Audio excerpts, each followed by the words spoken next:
एक जगह दो रास्ते फूट रहे थे। मैं बाएं का रास्ता ले मील 1.5 मील चला गया।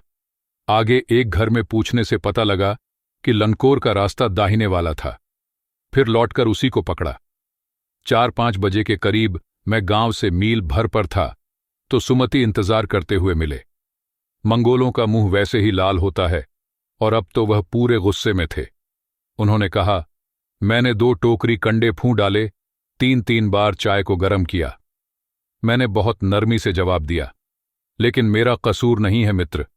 देख नहीं रहे हो कैसा घोड़ा मुझे मिला है। मैं तो रात तक पहुंचने की उम्मीद रखता था। खैर, सुमति को जितनी जल्दी गुस्सा आता था उतनी ही जल्दी वह ठंडा भी हो जाता था। लंकोर में वह एक अच्छी जगह पर ठहरे थे। यहां भी उनके अच्छे यजमान थे। पहले चाय सत्तू खाया गया, रात को गर्मागर्म थुक्पा मिला। अब हम तिंगरी के विशाल मैदान में थे, जो पहाड़ों से घिरा टापू सा मालूम होता था, जिसमें दूर एक छोटी सी पहाड़ी मैदान के भीतर दिखाई पड़ती है। उसी पहाड़ी का नाम है तिंगरी समाधि गिरी। आसपास के गांव में भी सुमति के कितने ही यजमान थे।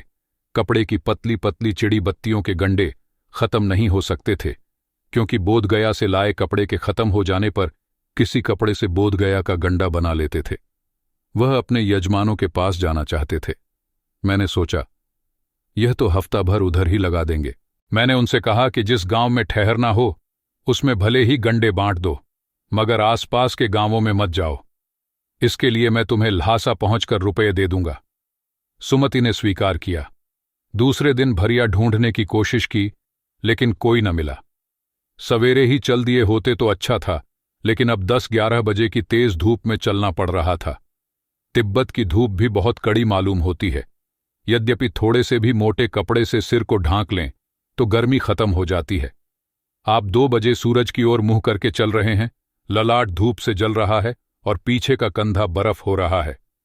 फिर हमने पीठ पर अपनी अपनी चीजें लादी, डंडा हाथ लिया और चल पड़े।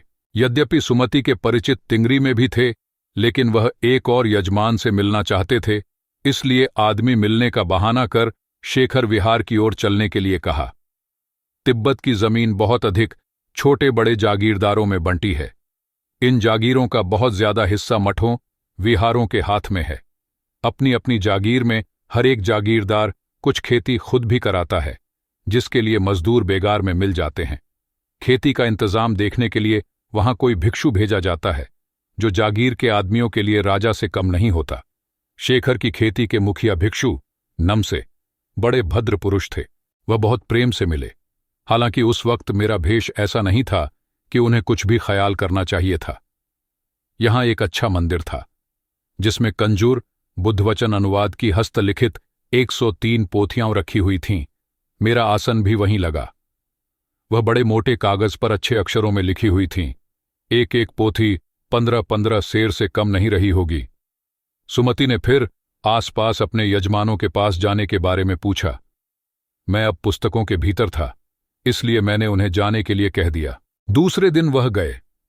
मैंने समझा था 2-3 दिन लगेंगे, लेकिन वह उसी दिन दोपहर बाद चले आए। तिंगरी गांव वहां से बहुत दूर नहीं था।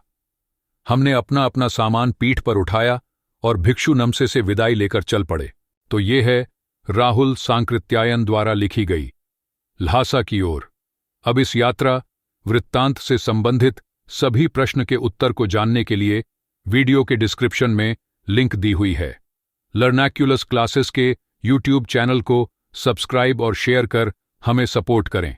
धन्यवाद।